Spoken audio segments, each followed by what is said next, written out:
Ten, 9, 8, 7, 6, 5, 4, 3, 2, 1, 0.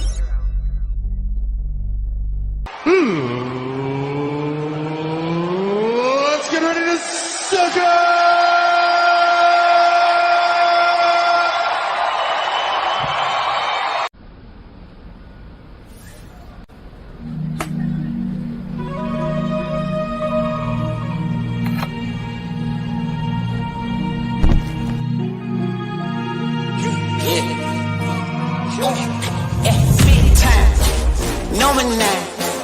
Diamonds in my teeth, I got a lot of shine. Running up the number, that's a lot of crime. Try to take it from me, must be out your mind. I'm big time, lot of sun. Smoky in the air, that's a lot of pine. Pockets running over with the dollar sign. Try to take it from me, yeah. Big time, big time, big time, big time.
That's a lot of grind. Try and take it from me, must be out your mind. I'm big time, lot of shine. Smoky in the air, that's a lot of crime. Pockets running over with the dollar sign. Try and take it from me, from me, from me. Big time, number 9. Diamonds in my teeth, I got a lot of shine. Running up the numbers, that's a lot of grind. Try and take it from me, must be out your mind.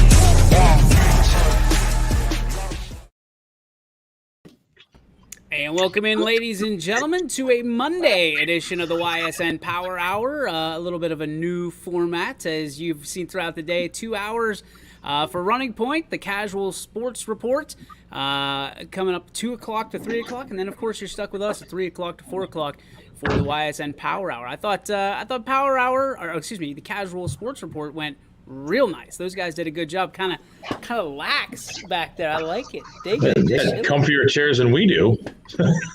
Well, yeah, they got lazy boys, and we got whatever these are, the discount furniture. But my chair is great. You're at home. Were you doing much sitting yesterday, William? Yeah, lots of sitting. We'll get into that in a little bit. It is National Bald is Beautiful Day. Oh, we're out, Quinn. That's okay. It's also National Uncle Sam Day. I don't even know what that means. I'm just going to guess that just from the standpoint of Uncle Sam, he wants you to sign to be drafted. He was a real person. Was he really an uncle? Yeah. Was it your uncle? No. You guys have a lot of similarities. No, my uncle's Santa Claus. Oh, I see. Yeah. Old Saint Nick. Respect. Are you just watching the screen? Is that what you're doing? Who, me? Yeah. Yeah. Okay, I was trying to figure out what you were looking at. I'm not used to all this. Oh my gosh. Now you're pulling a Billy. Talking to the wall. Oh shit! Sorry. Let's get to well, we have some already people chiming in. Billy, don't even start today. Oh, we have not even scratched the surface, Michael Page. We have not even begun, my friend. R.I.P. to Tupac 25 years ago today. Can Power Hour be dedicated to the lyrical assassin? Well, the lyrical assassin is Eminem. First off. I don't even know where to go with that. The lyrical assassin. The lyrical assassin, I believe, his name is Kyle, and he works for us. He is the lyrical assassin. He just breaks it down for us all the time. I can dig it. Let's would you rather, guys, today? I'll give you a choice of two. So do you want what's behind door number 1 or what's behind door number 2? Paul, since well, you just had a birthday. Donnie doesn't like the fact that you're saying Eminem's the lyrical assassin, by the way. I don't care. It's a fact of life. Sometimes we just lose. Is this a segue into the next conversation? Probably. Would you rather? All right. Whoa, wait. One or two. Billy, I'll let you pick since you had a rough day yesterday. 2. Okay, 2. 1, 2. Would you rather have a pause or rewind button on your life? Pause or rewind button? That's easy. Okay, Paul, go ahead. A rewind button. Yeah. Sometimes you like to rewind and maybe do something again, or kind of check that out and be like, oh man, maybe I shouldn't have done that. But a pause button, I mean, just a stop and smell the roses kind of guy. Did you do that on purpose? Yeah, I did. Oh my god! I thought that was perfect. Well done. What does that get you? You know what I mean? Like, I wouldn't want to pause. I'd like a rewind, even though going back to what we had like the other day is like, to go back and to change anything doesn't put you where you are today. But, sometimes you would like to rewind. Maybe you go back and, I don't know, get to talk to somebody again or, something like that. So I don't know. I can respect that. William? I'm going to take it to a different route. I'm going to say pause because I'm a guy who just kind of lives in the moment anyway. So when I come across a good moment, I look at it as not so much everything standing still to the letter of the word, but more or less like you hit pause, you live in that moment for as long as you want, and then you can hit play again. That's what I'll take. I wouldn't call it what did you call it? Smell the roses type of thing. Stop and smell the roses, yeah. I enjoy living in the moment. So he went deep on us right there. Oh, that was Billy. Deep. Intellectual. Billy and his Confucianisms. Quinn, this ought to be good. Who's he going to copy, Paul or Billy? I'm taking a rewind button, and I'm going more or less the route of I would like to rewind this next segment with Billy so I can keep watching that over and over again because I know exactly where it's going to go. And I cannot wait for it. Okay. Oh, wow. Look at him. Well done. When you only got one shot. Yeah. Mom spaghetti. That's right. All right, Matt. Yeah, so I'm going to go with the rewind button. And as a coach, I'd love to have the rewind button because I could just call a play. And if it doesn't turn out the way I want it, I'll rewind and call a different play. You think I bet Baker probably wants that rewind button right now. Yeah. We're tiptoeing. The little tap dance. Tap dance on it. We're tap dancing on it. I'll be that guy today. I think I would like the rewind button as well. Pause would be nice, but rewind would be something you can actually use. I like that. I like being able to rewind it and do over. I mean, we all screw up, right? It's one of those things. But, man, I don't think you lose with that. The rewind or the pause button. I like Billy's, but I'm going to stick with mine, rewind. All right, that was your Would You Rather brought to you by our friends over at Baird Brothers. Don't forget to be behind and rewind. Blockbuster appreciates you. All of like that rewind his videos. Here we go. I want to fast forward so I can skip it. Fair enough. Meaning the next segment, right? Yeah, I was going to start with local sports because we're the only place to find local sports, whether it's on the dial or on your internet. But hell with it. Let's just get Billy out of the. Yeah. Oh, Yeah. 12. Hold on. 12. Come on. Yeah. Listen, Hey, that was a hell of a game. It was in the insane. honor of Mr. Guerrero, not the football coach, but the wrestler, Latina Heat. If you ain't cheating, you ain't trying, and if they don't call it, it don't count. Period. They don't Yep. call it. It don't count. Did they call the flag? So what are we talking about? Okay. Yeah. Somebody didn't know how to count, so it must have been one of those guys in the stripes. Well, the way I look at it is because Quinn and I did a game where there was probably like 15 plays where there was only 10 guys, so it evens out throughout the night. That doesn't even out anything. That was a completely different team.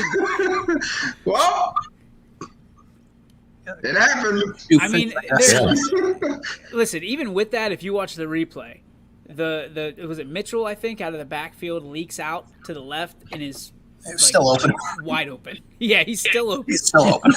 Well, that's but not how I saw it. How did you see it, Billy? Because You didn't see anything because you were heading the bathroom trying to hide. you were I saw you with a dub. sunglasses on. Yeah. A dub.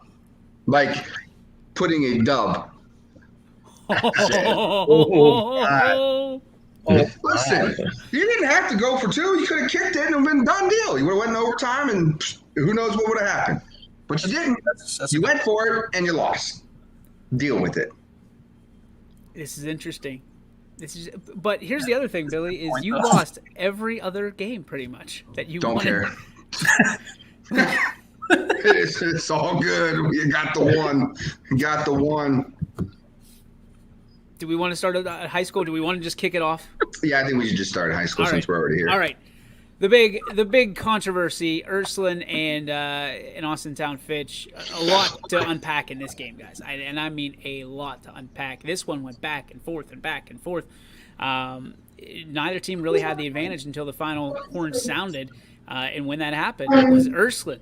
Ursuline with a blocked field goal. Punt. Yeah, blocked field goal. Yeah. Blocked field goal. But it would have been. I mean, I don't know. If you kick the extra point there, Billy, do you still onside kick it? I don't think. No. So, I mean, do you like the call? I like the call going for two. I like the Not at call. home. You're going to win. No. Yeah. It's the old rule. You go for it on the road. You go to overtime at home. Because if you're at home, you got the crowd, you got everybody going for you. I mean, it was. I was shocked. I mean, I got out of my game. I was up in Wyndham. And I thought, okay, I was going to see what's going on. I was checking scores, and I saw that it was a 41-41 game. I'm like, holy crap. So I tuned into it, and then all of a sudden it was, Ursuline scored. I'm like, oh, well, here we go. This is interesting. So I'm watching it on the turnpike on the way home, and then Fitch scores, and I was with my buddy who had DVR'd the game, and he's like, don't say a word about this game. And I'm like, okay. And then by the time we got to the establishment we were going to get something to eat, the game was over. And he was like, so help me, if one person says a word about this game in here, I'm leaving. But I was shocked because I'm like, they've been running the ball so well all night. And I understand the kid got hurt on the drive to score the touchdown. But I was thinking to myself, man, why wouldn't you have just tried to run if you're going to go for two? Run the ball. And just you were pounding the ball the whole time. But I was shocked by him going for two at home. And, I mean, they got the onside kick and still had a chance at winning the game. So, I mean, you had a situation where Ursuline's running back, McElroy, ran for over, was it close to or over 350 yards? 349? Something like that. It was really close. Yeah. You look at that, and I mean, obviously Coach Parker's going to look around his defensive locker room and say, hey, guys, when somebody runs for 350 bills on you, it's on you. You know what I mean? It's on you. It can come down to essentially an extra point or a field goal, but you got to stop them. You got to stop them. And we were all waiting for Brady Shannon and Boyd, and it was the McElroy show. I mean, my guy stepped up and stepped out on Friday night, and Ursuline gets a big victory. I will ask you this question, gentlemen: who needed the victory more from that standpoint of that game? Was it Ursuline or was it Fitch? Okay, so this drives me nuts because I heard about 4 people say Ursuline needed this W more than anybody else. It's ridiculous to think they're in Division 4. They're in Division 4. They're going to be fine. They're going to make the playoffs with or without this dub. This hurts Austintown Fitch way more than it helps Fitch. It helps Ursuline a lot because they're going to coast into the playoffs now. But it wasn't necessarily needed. And you could tell because if you didn't necessarily need the dub, do you go for 2?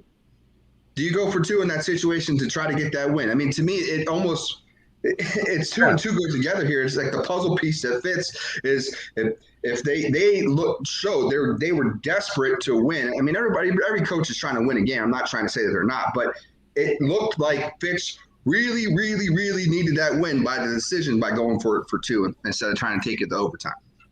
But what's crazy is looking at this. I just pulled up a site out there. Fitch, even with that loss, they're still sitting in the 6th spot computer rankings.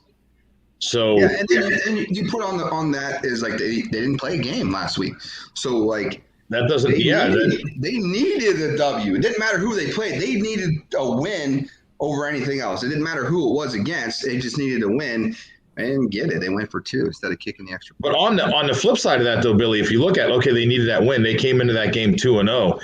That game of them not having to play really doesn't hurt them that much because they're 2-1 and they're ahead of a 3-1 Boardman team and they're ahead of a Hoban too. So like sitting at 2-1 in the 6th spot, that game them not playing Glen Oak didn't really hurt them that bad, and they've got a favorable schedule, going forward. Well, the rest of the year. It changes your multiplier, is what it does not playing that week. And so instead of having your divider or multiplier being 100, now it's 95 or 90. And less room for error. And no, it's actually not less room for error. It's actually more room for error when you look at it, because playing that Glen Oak team wasn't going to do anything for them anyway. Glen Oak's not very good this year. So the secondary points aren't going to be there as compared to a year where Glen Oak might win 4 or 5 games. So it actually makes the math better for Austintown Fitch. And Ursuline's sitting in the 5 spot in Division 4. So maybe I guess it is maybe they needed that win more, because if they're 2-2, that drops them down on the backside of the 16 that get in. Let's call it like it is. Ursuline's in the playoffs. That's all that matters. Okay. Well, is that all that matters? I mean, just making the playoffs, that's like saying you're the Browns, right? No. Because their schedule is difficult. So just getting in the playoffs, they're going to be just fine. As long as they're in, they have a chance as good, if not better, than anybody else, 1 through 16.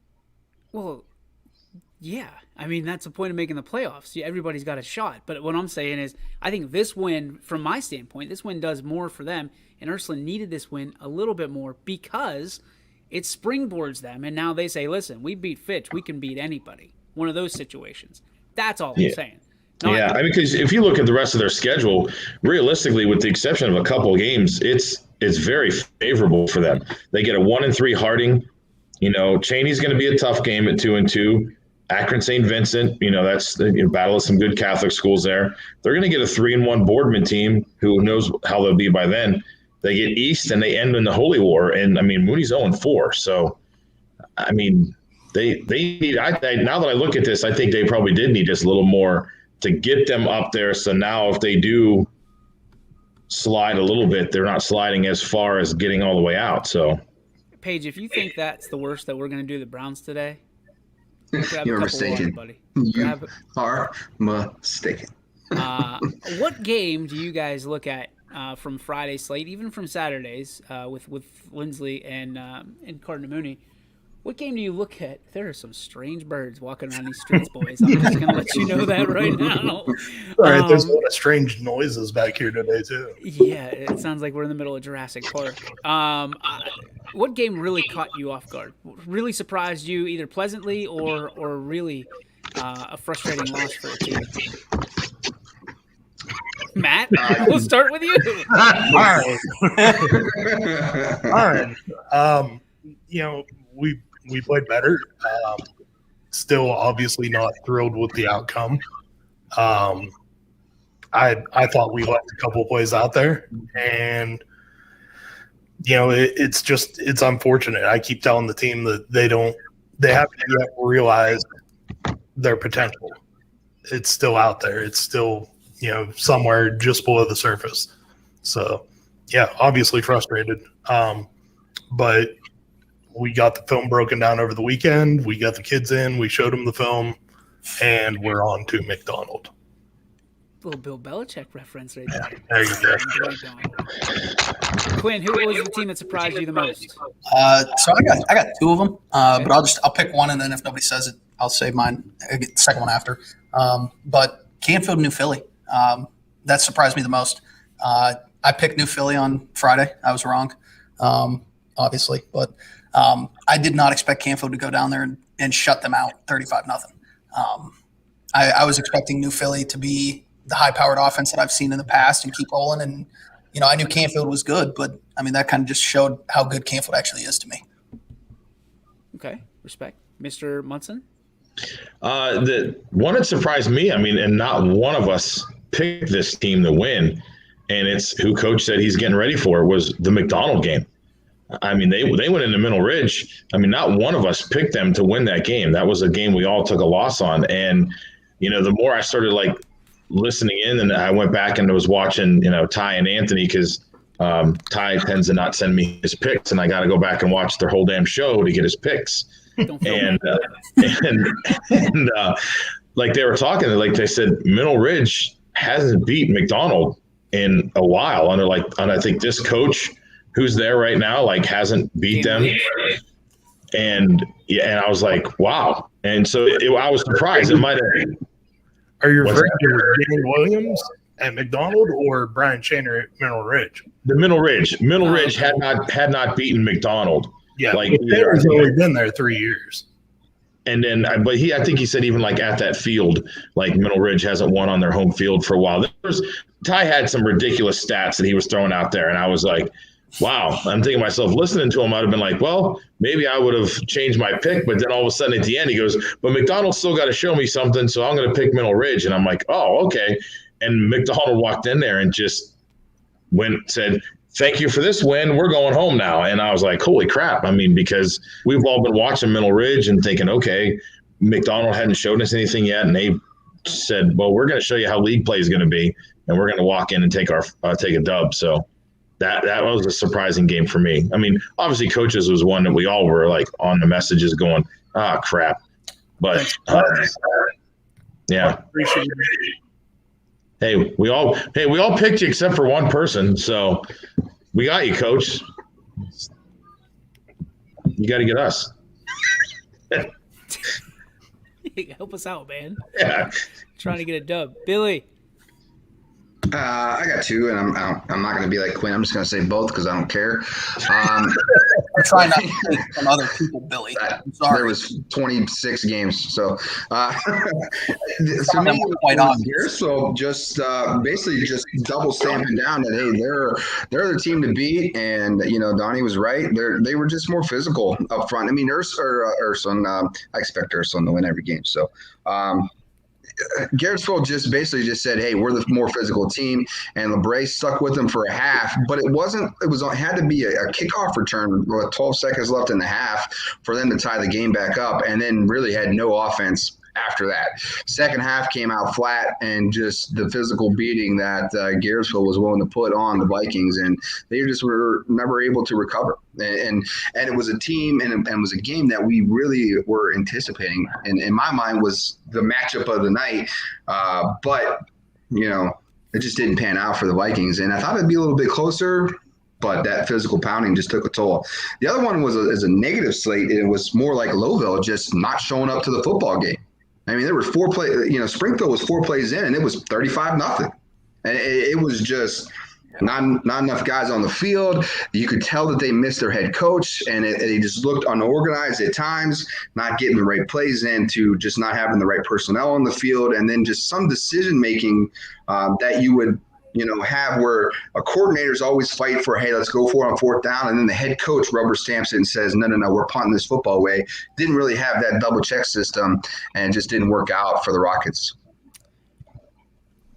I mean, you guys came back, Billy, and you're giving it the way you walked through that door on Friday night. This is exactly what you said. I mean, you were disappointed with Louisville. Not mad. You're not trying to crush. No. You're disappointed because they're going to do some damage in D7. It's just, hey, this was the measuring stick, and they didn't live up to any part of it.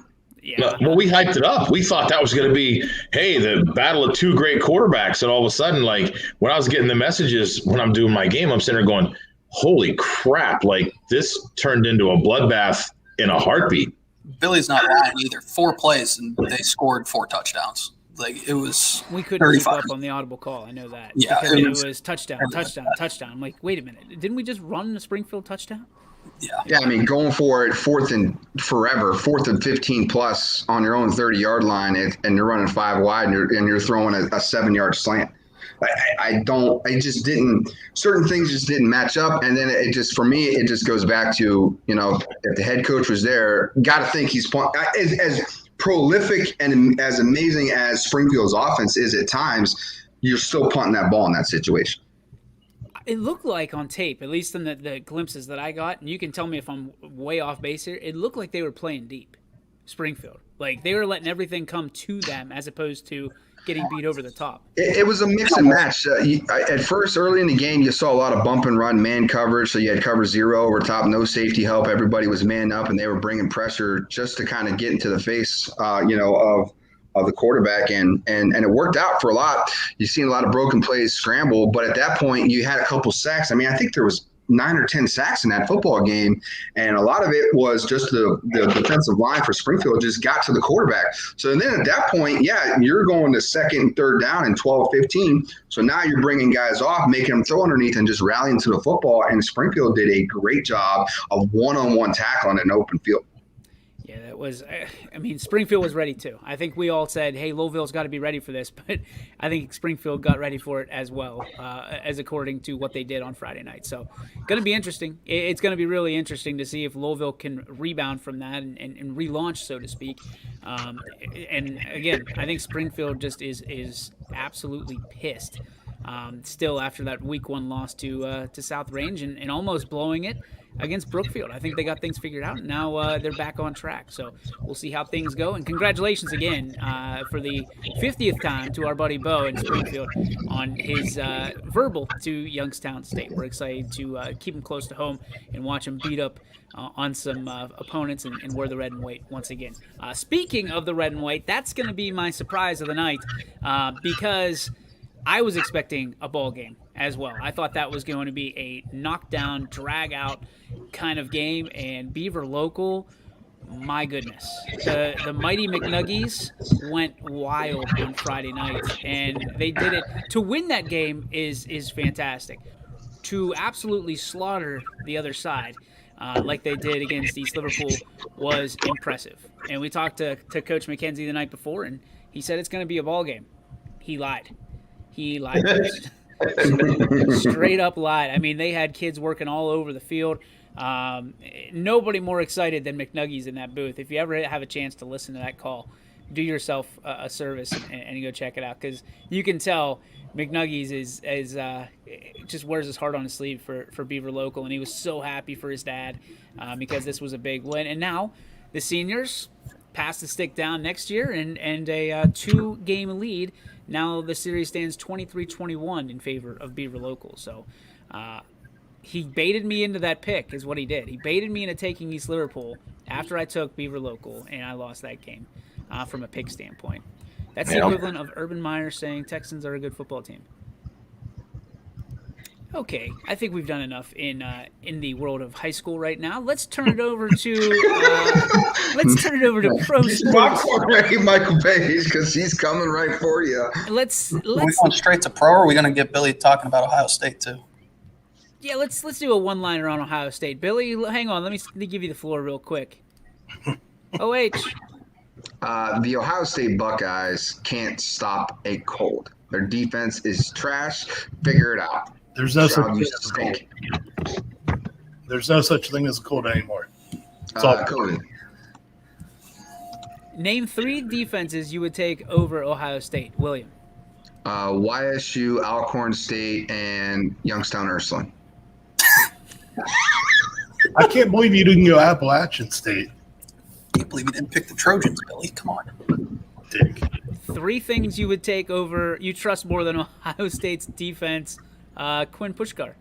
More than Ohio State's defense. You trust more Jeff than Ohio Bezos, decision making. Do I need any more? Mexican. Yes. Water from Flint, Michigan, and wearing a mask outside while walking down the street By yourself. alone. Yeah. Oh, that's not good. Matt. Yes. 3 things you enjoyed more than Saturday's Ohio State game. Getting a root canal.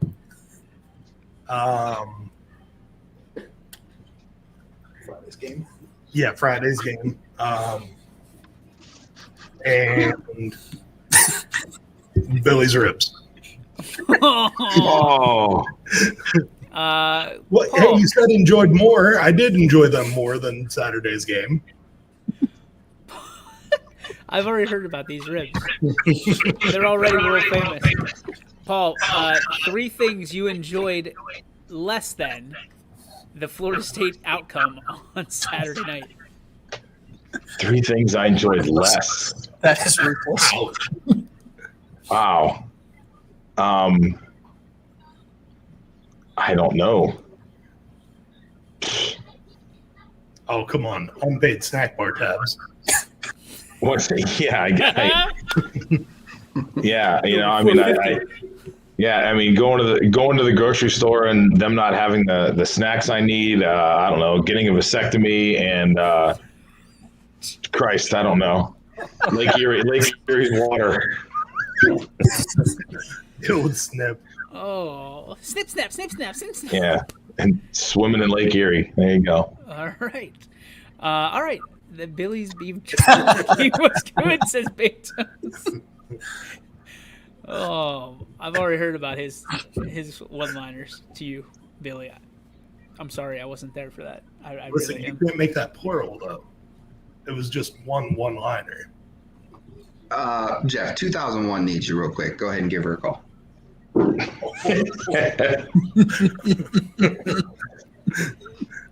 don't know.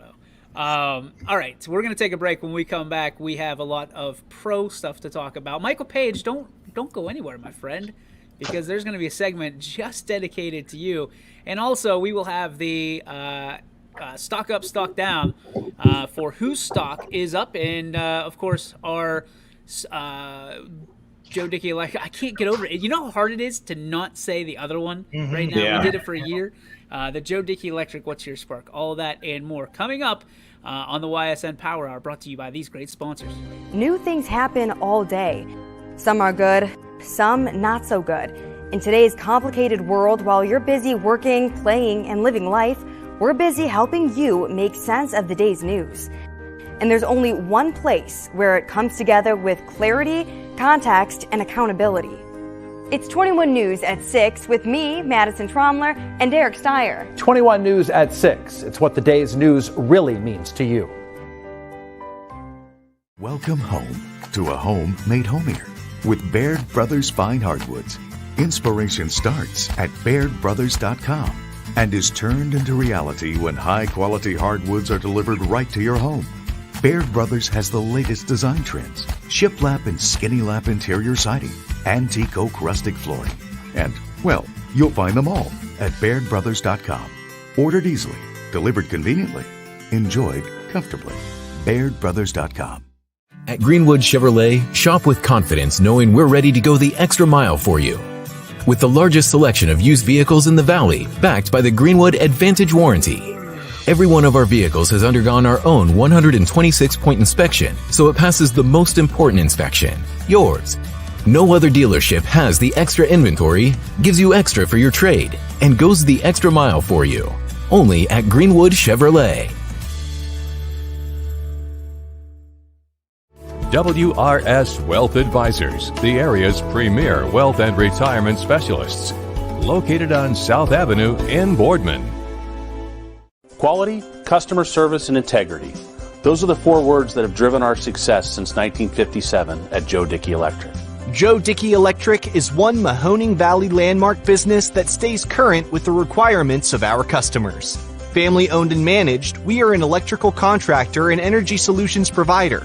Every member of our team adds to his or her skill set through ongoing training. Residential, commercial, industrial, automotive, and more. We keep ahead of the needs of our customers with a fleet of more than 50 vehicles and 24/7 emergency service, so you're never left in the dark. And welcome back to the YSN Power Hour, this Monday edition of the YSN Power Hour nonetheless. Some comments to catch up on. Carrie Munson says, vasectomy is greater than childbirth. Beto says, good one. I don't know what he's referring to. Michael Page says, oh boy, it looks like you got kicked off of Facebook again. Oh boy, this should be interesting. Maybe I should turn off the show for the day. And come on, Page, stop native hate. Kate says his one-liner that he used 16 times. So Beto's got a good one, it sounds like. He just kept going fishing for it time and time again. He used it good one time. Yes. And then just beat it like a dead horse.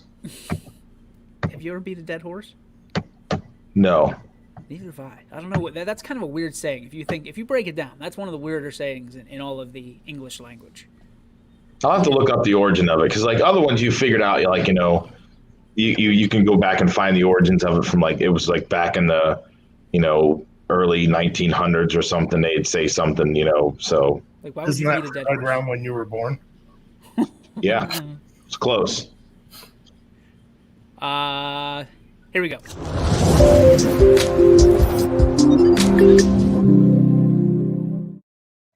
It's time for Stock Up, Stock Down. I want to know whose stock is up in your book in professional football. We saw the games yesterday, saw a little bit more last night, and then even more if you go back all the way to Thursday. Whose stock is up, whose stock is down? Matt, we'll start with you.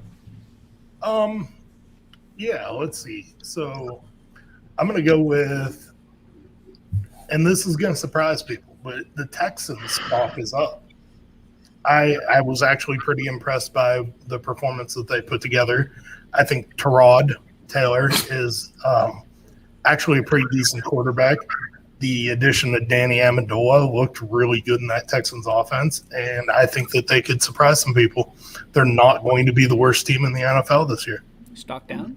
Stock down, I'm going to go with the Buffalo Bills. I thought that was a pretty disappointing performance by them. Quinn?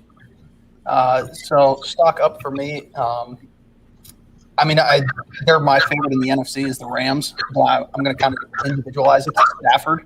I know Dress bad on this, but I mean, Stafford had a hell of a game, and he proved that he can still do it. Whatever. And kind of has more toys to play with now. I think they're dangerous out there. Did you pick them to win the Super Bowl? I don't think they have that ability yet because they still got to answer to Tom Brady. I can't run the football. They can't. And they cannot run the football. You're right. But Stafford looked incredible. And stock down for me is the Titans. They looked putrid, just straight up putrid. They can't do anything. Derrick Henry couldn't run. It was bad. It was just bad. It was. My stock up and stock down was all in one game. And the stock up was the Saints. I mean, that was impressive. And stock down was Green Bay. I mean, everybody picked Green Bay. Like when I looked at our NFL picks, all of us picked Green Bay, and they went out there and just got handled by Jameis and the Saints. And I was like, holy crap. And I was like, all right, you'd think, you know, Aaron Rodgers going out there should do something. I don't care what people want to say. Oh, the game was played in Jacksonville. It wasn't played. If anything, that should have affected the Saints because they didn't get to play at home. No, they go to Jacksonville and say, we don't give a shit. We're going to handle you guys. You know, some people are like, oh, maybe Rodgers is doing that. Like they put the meme out there of him and Adam Sandler from The Longest Yard. Like, oh, he's just tanking it maybe so he can get the hell out of there. But, I mean, listen, that you're still playing for that team and you still represent them, and they just were not impressive. So, I mean, stock up, stock down was one game, two different teams. Yeah, Jameis can see now. He had his eye surgery. So, I mean – yeah, easier to pop those crab legs. Should I make this full screen? No, because I'm not even going to talk about it. So my stock up is going to be the Cincinnati Bengals. I think Joe Burrow is the real deal. He got a weapon. Apparently, he figured out a way to see the football and catch it, which is the most ridiculous thing I think I've ever heard a professional athlete ever say all time. But nevertheless, he found a way to catch a football. They're talented defensively. They'll figure it out. I mean, they'll just figure it out at some point. They're not good enough that they're going to make a super run. But I don't think they might be the worst team in our division on the AFC North. But they're not a 5-win team. I think they could maybe muster 6 or 7 wins this year. So I like them stock up. Stock down is, to me, it's the Colts. They were the fourth, favorite team to go to the Super Bowl this year. Vegas had them at 4th or 5th. Their defensively, they're supposed to stop big plays. Their whole defense is designed to stop big plays, and Russell was just killing them over the top. It was just ridiculous. I mean, Russell Wilson is a great quarterback. He's definitely a top 5 quarterback, an actual legit top 5 quarterback, and he just torched them as he should have. The Seahawks are a good team, but the Colts just look terrible. Stock up for me is Arizona. I'm agreeing with Michael Page on this one. When I saw that score, I could not believe it. Could not believe it. I figured they were just going to age out this year and see if they could pick somebody up, a big playmaker, either offensively or defensively, in the draft next year. My goodness, Kyler Murray is here. He has arrived, and he arrived yesterday in a big way. I think Cards are going to be good this year. They were the team I said to watch last year. They were the rising from the Phoenix, or the Phoenix rising from the ashes, rather. They're going to be a lot of fun to watch. Yeah, they are. They really are. That division is ruthless. 4-0 yesterday, by the way. 4-0, the NFC West. So keep that in mind. Stock down. I got to say, it's Cleveland Browns fans. Can you just focus on Billy on that one? Unbelievable how fast you saw the tide turn on social media about this is the greatest team ever to watch. I've seen video games that were less exciting than this. And then the fourth quarter happened, and it was I saw one. What did it say? Something about I've never seen a team go from 2021 to 2017 so fast. They're going to be fine. The Browns are going to be fine. They are. And Baker tried to get that ball out of bounds. I'll give him credit. He did. He tried to. He's flipping. He's getting ready to. You know why I'm doing this. Baker tries to get this ball out of bounds. He tries to float it, but his leg got caught up, and it got picked off, and that was the end of that. So Cleveland Browns fans, your stock is down right now. Cleveland Browns are going to be just fine. Just fine. William, would you like to talk about the Browns game? First off, I just want to put. It's so weird that I get jumbled into the Brown stuff as a fan, because I am a fan. But I didn't post not one damn thing yesterday. You didn't see a Browns thing come out of me all day because I anticipated the Browns to lose and was hoping and cheering that we would win. Baker played pretty good to start, and in the second half it was just pick, because that's what Baker does. Okay. He's not a guy. I've been saying this. He's not. You put the ball in his hands and you say, "Hey, go win us the football game." He is incapable of doing it. Incapable. He cannot win you a football game when it matters the most. And I'm not talking about a bad football team and when the Ravens, their defense sunk last year and he did it for one damn game. I'm talking about week in and week out. He cannot go and win you a football game against a good team. He's not a top 5 guy. All you idiot Browns fans, stop saying he's going to win the MVP. He's not that talented. He's not that gifted. He's got great talent around him, period. You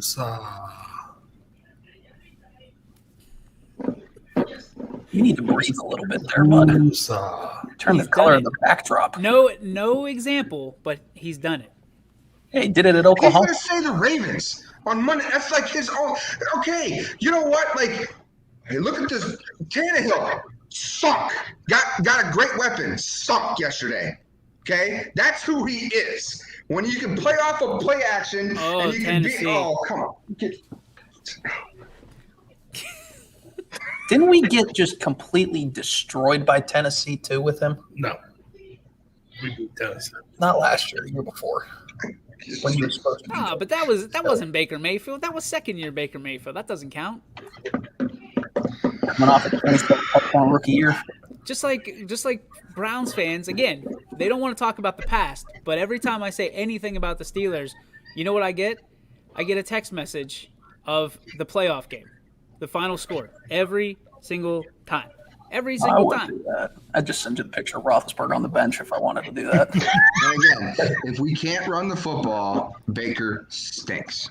Most teams stink. Let's be honest. Most teams stink when they can't balance out the offense.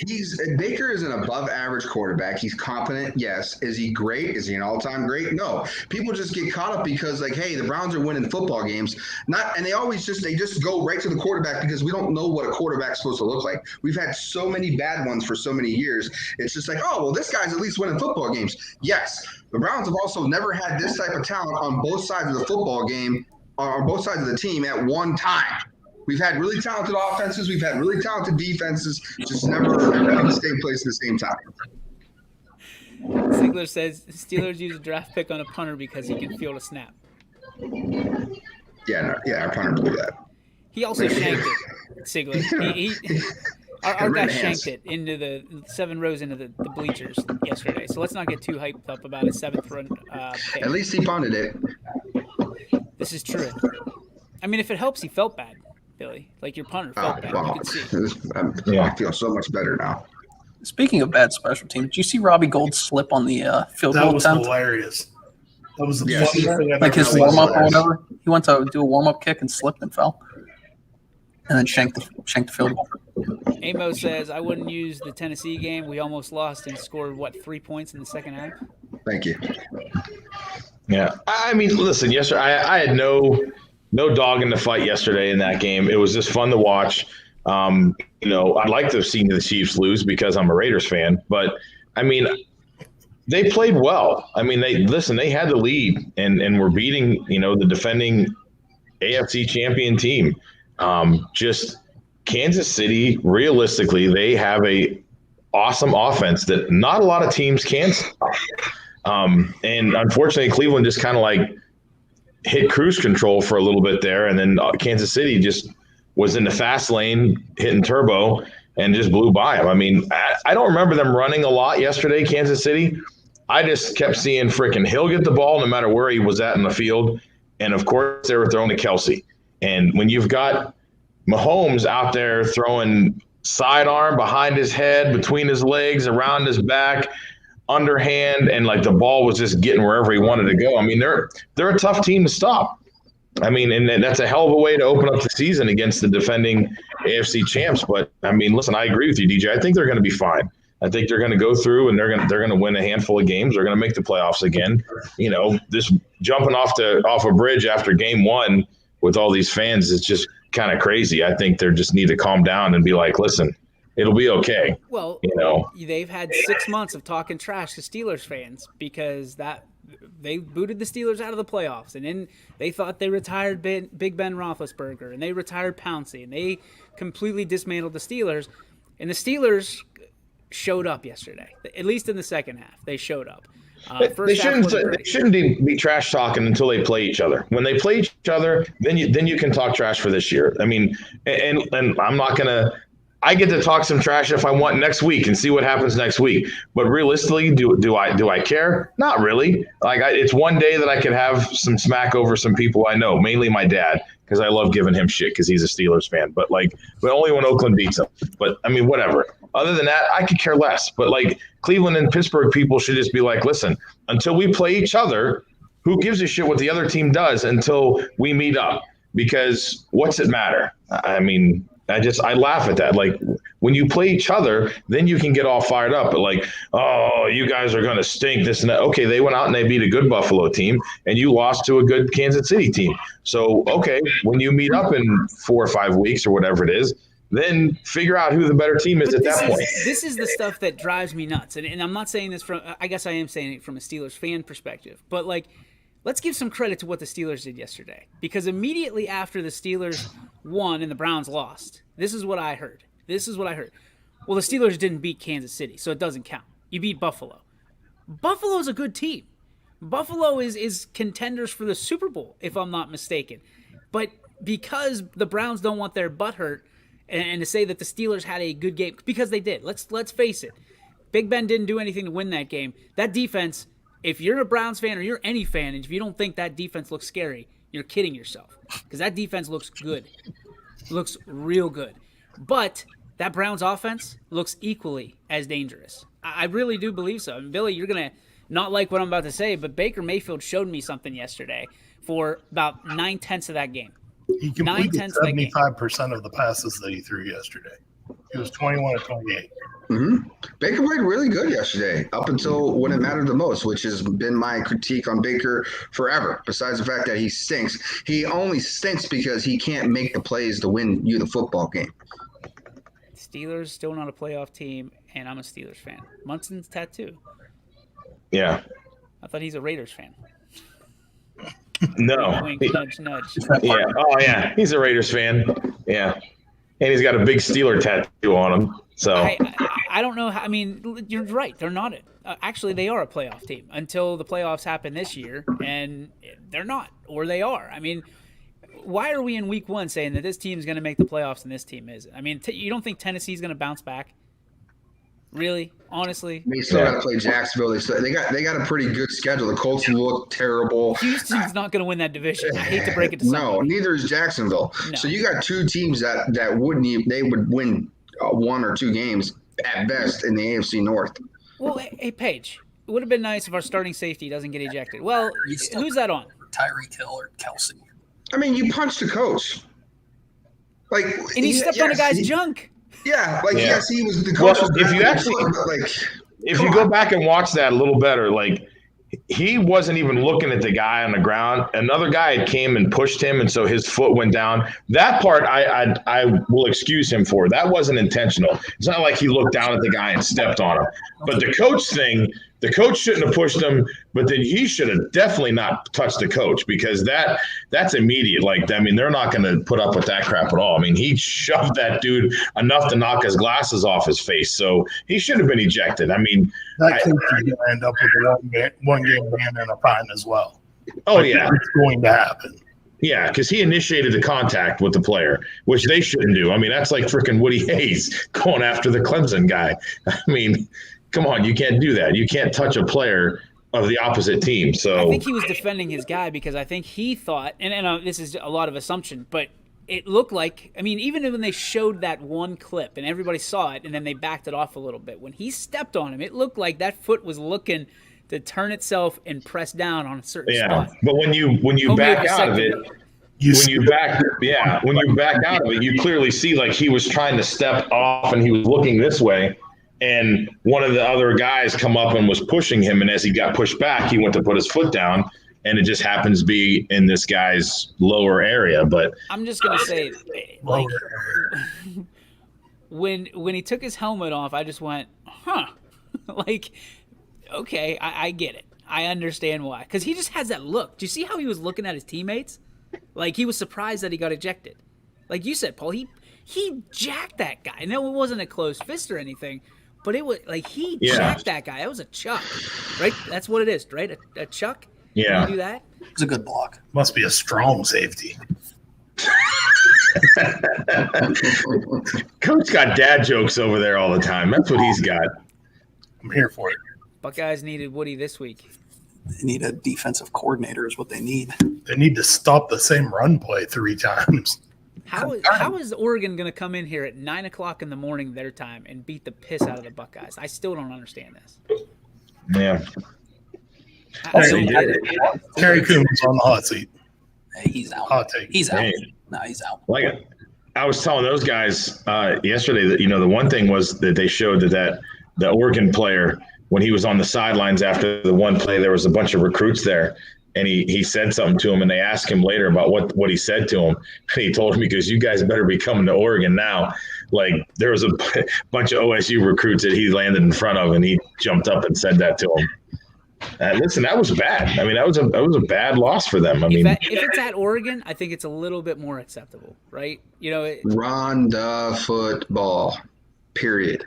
I mean, they don't drop out of the top 10. I think I saw they went to 9. I mean, 11th. What's that? I believe Ohio State's 11th. I think they just flipped with Oregon. AP or coaches? I saw they went from 3 to 9, and I mean, you lost to the number 12 team in the United States. So I mean, it was like whatever. But I mean, I think they'll be okay, and because the Big Ten's not really. I mean, the way that it compares to the year that they lost to Virginia Tech, it just lines up almost exactly. Can they get back in the? What do they need to be? The top 100% without a doubt. Oh, we're losing another football game. Did you see that defense? Like, stop somebody. God.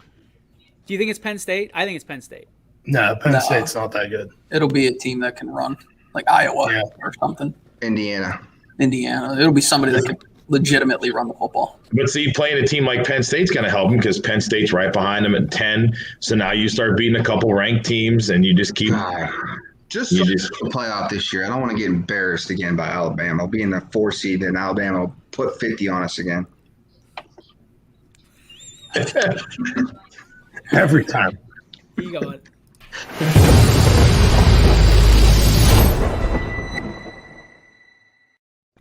It's time for everybody's favorite part of the show, the Joe Dickey Electric What's Your Spark? Positive things, negative things. We get to air out our grievances. It's kind of like Festivus every day, right here on the YSN Power Hour.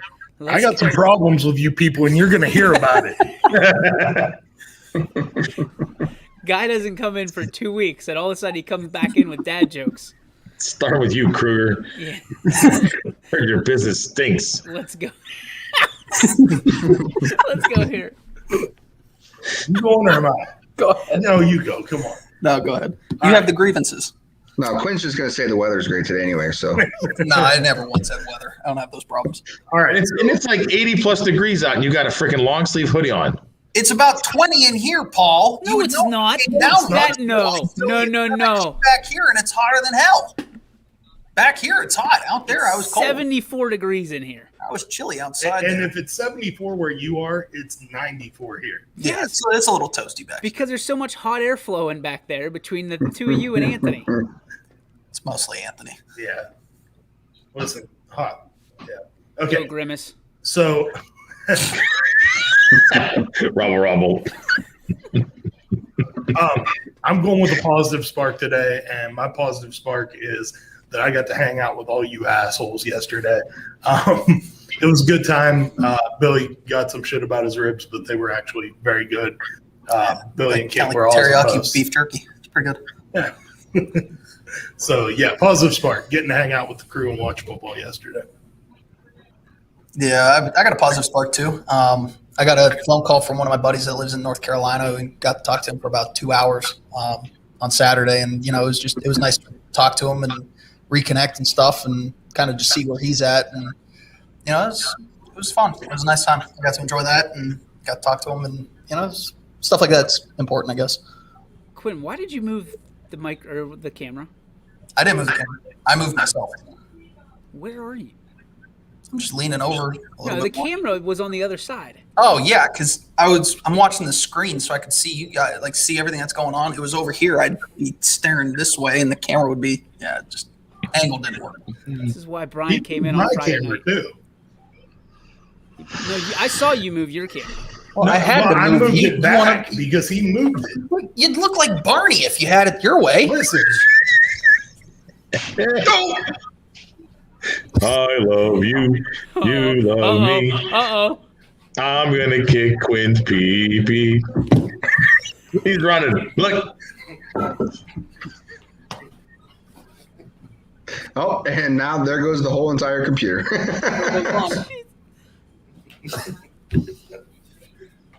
What are you doing? I can get back over this way.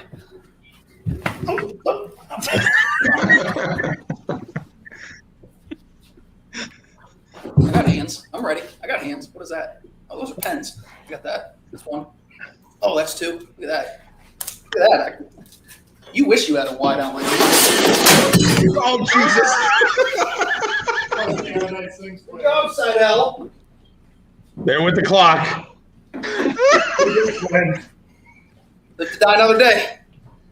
I told him not to do that. Did you step on the cable? We're back. Oh my gosh. Oh, derailed. How about that rewind button? Yeah, you need that rewind. You two asshats need a pause button. That might have been a good idea. Go ahead. Mine's a negative spark, and it was Saturday night. I mean, I was getting all my updates on the Florida State game, and it was like back and forth, and I'm like, oh, okay. And then I just happened to pick up my phone, and I look, and on ESPN, and it was like, oh, I could watch it live for a second. So I'm like, great. And I tune in at the wrong damn time. And, my negative spark is Florida State giving me a little bit of hope that, like, hey, maybe this is a different year. Like, they played a really, really good game against Notre Dame. And I'm like, there are such things as a good loss. And I was like, man, they're there. They got it going on. This is okay. And then they just shit the bed against a Division I AA school on a deep pass. Then I'm like, what the hell are you doing? And then for the coach to come out and say, well, we weren't in a prevent with 3 seconds to go because 6 seconds to go, because you're like, well, they got a timeout left. So if we're in a prevent, maybe they'll throw it shallow and they might call a timeout. Who gives a shit? Play deep. You have a game won that you should win, and you let this kid score a touchdown. And I'm like, you got to be shitting. I'm like, here we go, 0-2. Might as well basically say you're probably going to finish 6-6 if you're lucky, and just be done with it. And I'm like, what the hell, man? Like, come on. Like, that's just stupid. And I was like, just pissed off then for the rest of the night, because I'm like, really? And thankfully, I'll give everybody credit. Maybe it was because it was so late. Nobody bothered me. Nobody gave me any shit. Everybody left me alone. I was like, you know what? You just lost. You've never lost to a Division I AA school in the school's history, and you do on that. And then Notre Dame almost loses to Toledo. So now I'm questioning, was that really a good loss to begin with at the beginning of the season now? Because Toledo, are you kidding me? I'm like, come on. Just stupid. Toledo's a good football program, Paul. Great. Maybe Florida State should play the Rockets, and we'll see what happens there. We also didn't give you crap because you were too busy being up at 2 a.m. texting us. That is true. My spark is just negative. I can't figure out Browns fans.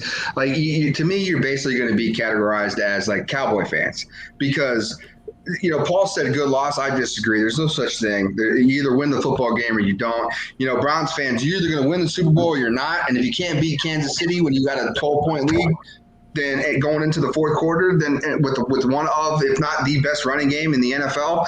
I don't understand which side of the coin you want to be on. You just want to be praised, and DJ said it for years.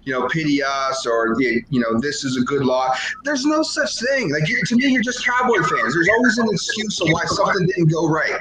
You got to win those football games. You want to be considered an actual Super Bowl contender. You need to find ways to close that game out. It wasn't like Kansas City, basically beat the crap out of you. We were in that football game the entire way, winning the entire way, and for us to not come away with a dub, that's a pretty devastating loss to me. I just don't understand it.